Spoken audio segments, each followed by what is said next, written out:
Alrighty folks, we've made it into South Australia. First stop before I even get fuel is Burke's Grave, which is on the Cooper. As you'd probably imagine, it's very windy here today, guys. So hopefully you can hear me. Only probably a couple of 100 k's from the actual tree, I reckon. Maybe not even that. It's hard to know, really, by just travelling along the main roads, because obviously you go a little bit further wider and stuff when you're travelling on the main roads, but not far and on the same river.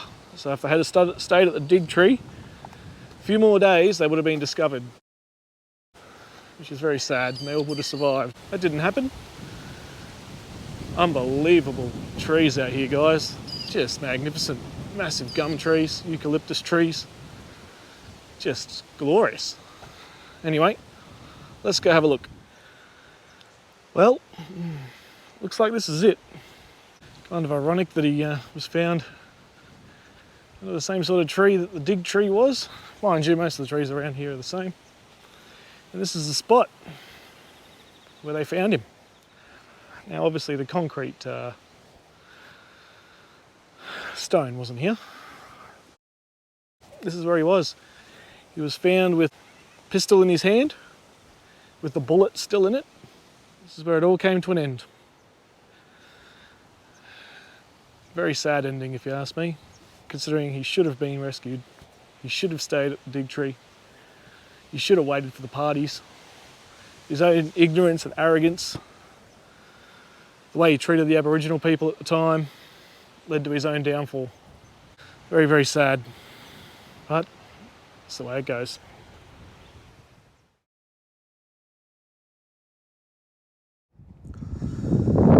Alrighty guys, I'm going to apologise in advance for the wind noise. Here we are. This is Innamincka. This is what you get in Innamincka. The pub's been here since about 1886 or something. Petrol station, thank goodness, it's the only one really around here. $1.90 a litre, so that's a bit of a hit to the hip pocket.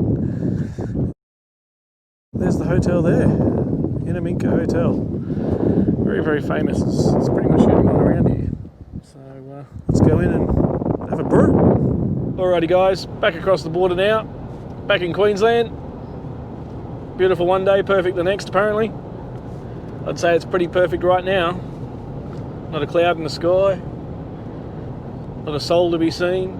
It's fantastic. Now, had a bit of a slight change of plans. I'm going to go to Innamincka Caravan Park tonight and check in there. I was going to go up the Araburi Road, which follows that straight line of the Northern Territory, South Australia and Queensland border, up to the Birdsville Development Road. However, the wiser in me has decided that that's probably not the best thing to do. I'll have enough fuel, yes, because I went and fueled up at Innamincka, and that wouldn't be a problem. However, it's more so, once you turn onto Araburi Road and you start heading north, that's it. I mean, there's nothing between you and Birdsville, essentially. So you really shouldn't go solo on that road. So I had a quick chat to the copper at the border from Thargomindah, and he said he hasn't had a road report for quite a while, so he doesn't know what the condition the road is in. They did have rain out here recently, as you can tell, because a lot of things have that green tinge on it. So it could be washed out up there, it could be massive ruts, it could be anything. And going solo, once you go up there and you commit, there's no coming back. So I'd rather do that track in a convoy, where you got people who can snatch you out, assist you, guide you through a track, for example, talk you through it, that kind of thing, rather than just going gung-ho and just going for it. Some would say I'm wussing out. I don't call it wussing out. This car got me here, it's got to get me back, and that's a great way to think about four-wheel driving, no matter where you are, the beach, the bush, the outback, wherever you are, whatever got you there, the Cape, wherever you got you there, it's got to get you back. There's no point firing it through a mud hole or a washout or anything like that and breaking something that you don't have a spare of. So the wiser in me is going to go the long way around Now going a long way around isn't that bad, because that means I now get to go through the town of Windora tomorrow. I've always wanted to go to Windora, don't know why, it's just one of those things. So we'll see what's in Windora. But for now, we're hightailing it back to Innamincka Caravan Park. Told the guy I'd be there about 5:36, and it'll be close, it'll be tight, because obviously he closes at 5 and he's going to wait. So I need to pedal to the metal without speeding again and make it back there. So we'll see you there. Coming back across the Cooper Creek, guys, and looks like some other people are coming back across the Cooper Creek too. Well, not other people, other things. You just go nice and slow through this, guys. If there's any young calves, you got to really watch them, because they're the ones that'll just run any direction because they're a bit clueless. I was given a heads up of this herd by a truck driver who just went past me earlier. Said there was cattle on the road, and sure enough there is. So yeah, they don't look too worried. Neither do I. This guy, oh, what do you want, mate? This guy wants to go. Nah, they're all pretty friendly.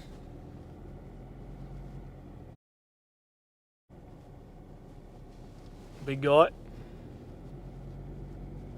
And there you go, safely negotiated. Back to the road.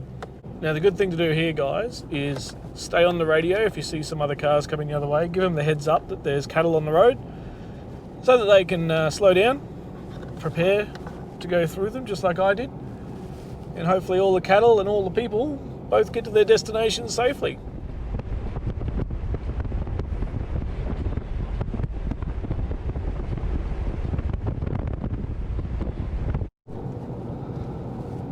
Well, good morning, folks. Thought I'd just check in. Just left Innamincka. Stayed there the night. Stayed in a motel last night, and it was quite nice. Really needed a shower, so a hot shower that is. So decided to bite the bullet and stay in a hotel. And that was fine. It was nice. People there were lovely. The meal was fantastic. Went up to the local Royal Hotel, classic Outback pub. Not much to see there though. Now we're moving on to Windora. I would love to be in Birdsville by tonight. I don't think it's going to happen. I think it's going to be just a little bit too far. So I'll probably have to camp somewhere along the Birdsville developmental road. Oh, be quiet, you. I'm going to get onto that in a second. The UHF. Now, I'll come back to that. So yeah, I'll probably end up camping along Birdsville developmental road. There's a couple of spots along there you can camp before you get into Birdsville if you can't quite make it. Had a few road report updates from people at Innamincka, and they seem to think the road's about 50-50 bitumen and unsealed. So we'll see how that goes. I'll air down when I take the turn off, as I'm still running highway pressures and have been since I left Brizzy, because obviously I haven't really had to do much off-roading at this point. I'm quite impressed at how much bitumen there is out here. You can get quite a long way, guys, on the black top before it gets to dirt. Now, yeah, let's talk UHF. If you're out here and you have a UHF, guys, turn it on. It's simple, turn it on. When you turn it on, people can talk to you and you can negotiate things, and you can...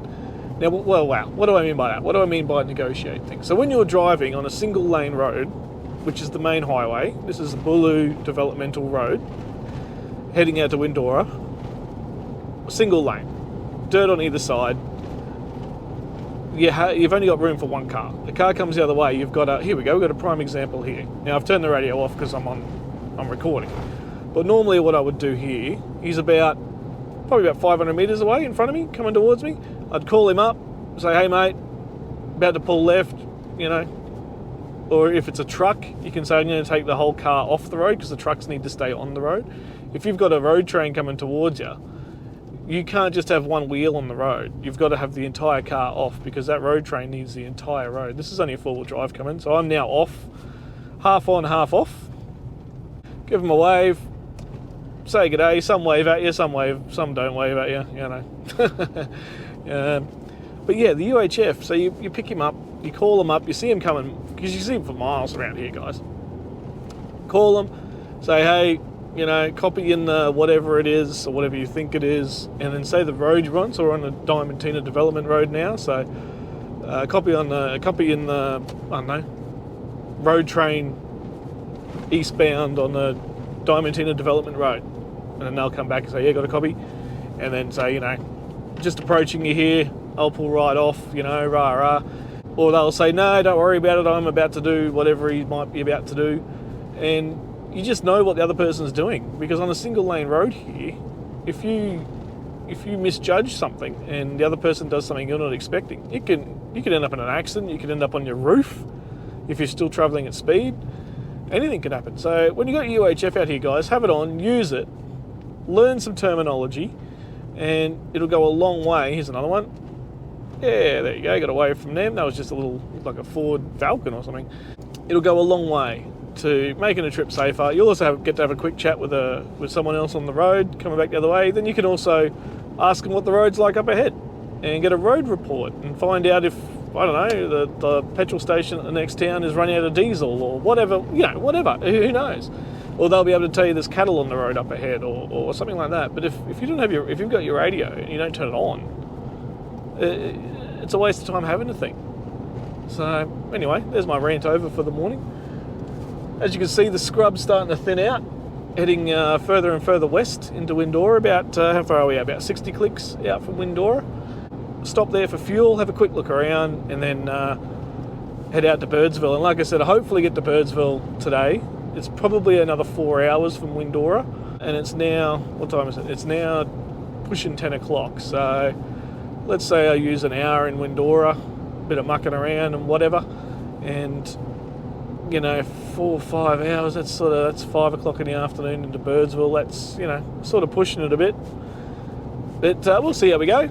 So yeah, guys, we'll get into Windora, fuel up, get a tank of freedom, in other words, tank of diesel, and keep pushing west. Alright guys, check in soon. Cheers. Alright guys, here's a good example. I'll pull right over here, mate, and you can have the whole thing.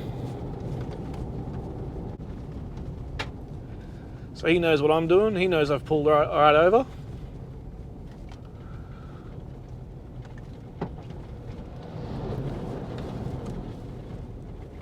Any more behind you there, mate? Mate, one more, eh? Sorry, mate. Beauty, thanks, mate. Cheers, appreciate the heads up. Oh, you have a good day, thank you. Yeah, you too, mate. There you go. So now I know that there's another one coming up behind you. Yep, here he is. So again, I'll just pull over. I'm right off, mate, so you can come right through. Alright, mate, thank you.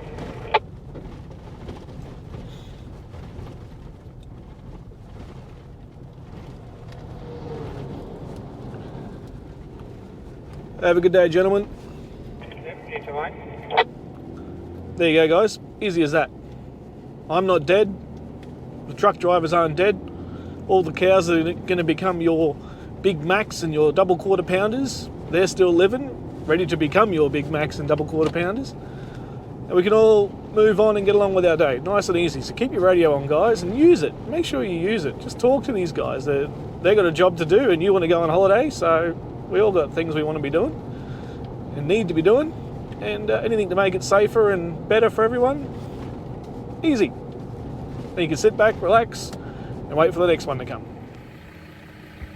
An old relic of Windora, the old courthouse. Cool story about this is now someone actually lives in there, and they call it Tarpot's little house on the corner. So whoever Tarpot is, obviously lives there, and what an amazing piece of history to live in here in Windora. 10:30 a.m. Action packed. Straight in, straight out. Head up there, refuel, and start our way to Birdsville. What you're looking at here, folks, is what's left of the JC Hotel. We're about 80 k's west of Windora, where once stood a hotel. This is all that's left. It all went belly up for him. Slowly over time, and people pilfering things, the hotel's finally almost gone back to the original landscape. Only a few things left. This could have been a front door, it could have been a horse binding post where you tie your horse up. And these are pretty cool too. Original nails that would have been in the building, which is pretty cool. That's about all that's here. Bit of fencing, corrugated iron, a little bit of concrete here. It's a different kind of concrete they used. It was like a mud brick. You can sort of see some of it there. Basically mud and water, and then they rendered the outside of it. I'm sure many a brew was had here. Got a bit of a whirlwind here, guys. Don't know if you can see that in the camera. Hopefully you can. Just passing through. Pretty awesome. But not much else is around here. She's pretty desolate. A couple of big ants' nests. This looks like the top of a stump that the building would have been on. The tin that they would have used to support the structure. Nothing more than just sort of big ants' nests now that are slowly claiming back the hotel. That's what it did look like from that to that. Another story of struggle and loss. Move. Move. Move. Move. No. Yes, there you go. So out here, folks, in the middle of nowhere, we have a well. This is called Native Well. Dry at the moment, but it does fill up after some rain. Oh, apologies for the shadow. And from the underwater artesian basin here, as my hat tries to fly away in the wind. As you can see, it's pretty barren. Bit of shrubbery around. Not much at all, really. So obviously the indigenous people of the area would make use of these wells when they had water in them, obviously. That's how a lot of them survived out here, and a lot of the European explorers decided to ignore the tricks of the indigenous, the Aboriginal people. Most of them died. Anyway, oh, here we go. This one actually has some water in it. Now it's a bit green, but I reckon you'd boil that and you could drink that, I reckon. Straight from the underground, the artesian water basin. You wouldn't think so, would you? Out here in the middle of nowhere. The Aborigines, though, they knew what they were doing. Well, hello again. We're nearly there, folks. I shouldn't say that. Jinx it. On the Birdsville Development Road here. It's all dirt road through here. About 200 clicks worth of dirt road. And it's pretty well graded. It's not too bad. You don't go flying down it, obviously. You sort of hover at around 80, 70 k an hour, 60 if it's a bit of a rough spot. When you get to a washout, you obviously slow right down. You try and slow down before you get to the washout, otherwise you're just going to lose control. The washouts aren't that obvious. You do have to be watching the road for them. They are in a dip, obviously, but some of them are quite shallow. But even though they're shallow, they're still severe. And what I mean by severe is just big mud tracks from the big road trains coming through, and all of a sudden you've got ruts that are, 300 high, and you've got to try and negotiate that while coming down from speed and not getting the back end to swing out on you. So you just got to be a little bit patient, a little bit careful, drive to the conditions, pretty simple. But look at the scenery that is out here, it is absolutely magnificent. A lot of people say that it's a whole lot of nothing. Sure, it might be a whole lot of nothing to some people, but I think it's fantastic. I think it's absolutely gorgeous. It just makes me think of the days when the explorers came through and how the indigenous people lived here for so many thousands of years.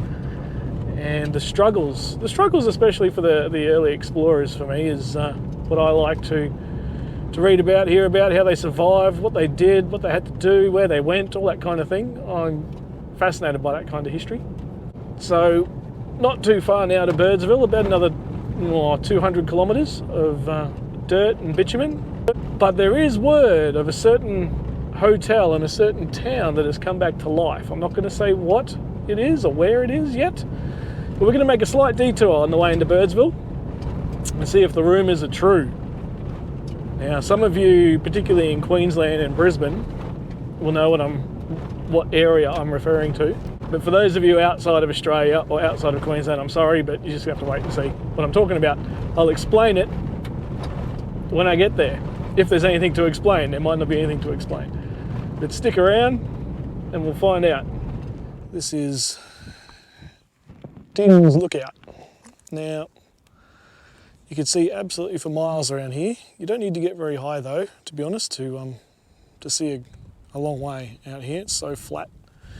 This lookout was named after a guy by the name of Dion, who died in a helicopter accident while mustering in 1996, somewhere in that direction. And the locals and families out here decided to name it after him, which was quite nice, I think. Anyway, just a quick pit stop, and thought I'd just quickly show you the view, because as you can see, the scenery out here is just incredible. Absolutely stunning. All right, guys, let's keep moving.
So there you go, guys, Batuta.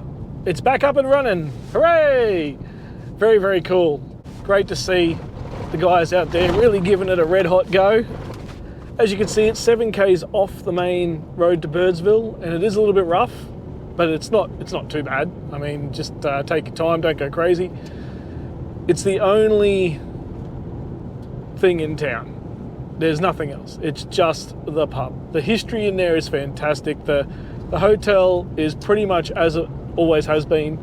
They may have slightly fixed up the roof, obviously, but everything else is as it was for the last 100 years. It's so good that he's gone and invested the money and the time to fix that up, because that is iconic. That is such a great pub. And the JC Ruins, the pub that was the ruins now, obviously, that's exactly how that would have been, you know. So it's like walking back in history, and you can just feel the age of it in there. It's unbelievable.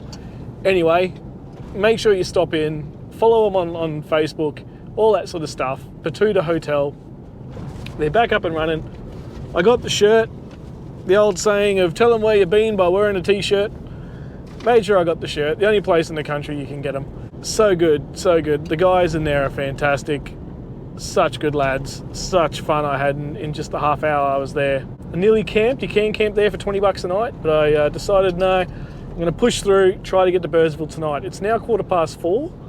The sun goes down at about 6:30-ish, roughly. Let me just get through this. Oh, that's pretty rough. Sun sets at 6:30. So going to push through, try to get to Birdsville. There's one more stop I want to make before I get to Birdsville. I'll show you that shortly. This is the final stop I wanted to make on the way into Birdsville. This is the Serpent on the Rock, travelling through Mythica country. And an initiative from the local Indigenous community and the council for some artwork on some of these rocks and sand dunes. Maybe we should have a look at it from the sky. What do you reckon? Let's check it out.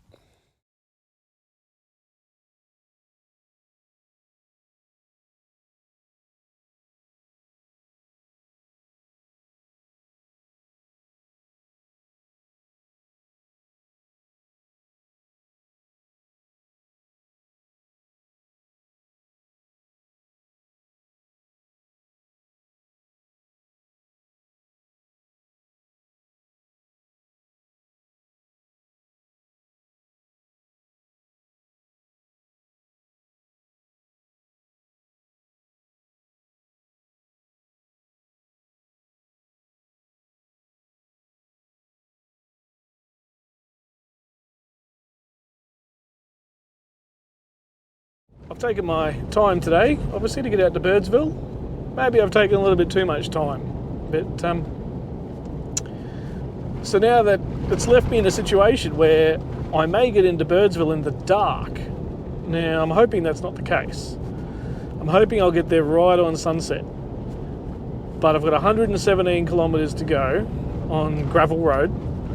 It's now 10 past 5, the sunset's at 6:30. So it's gonna be pretty touch and go. Obviously slowing down, I'm only hovering on about 80, 90, and I'm trying to push, and then slowing down for some of the grids, because some of the grids are pretty bad, and then the washouts too are pretty ordinary. So you've got to slow down for them too. So yeah, 100 and probably 15k now, 115k in an hour and 20 minutes. We'll see. On gravel road. We'll see. It'd be great if I get into Birdsville on sunset. That'd be fantastic. That'd be glorious. But I have a feeling we might be in the dark. Let's wait and see.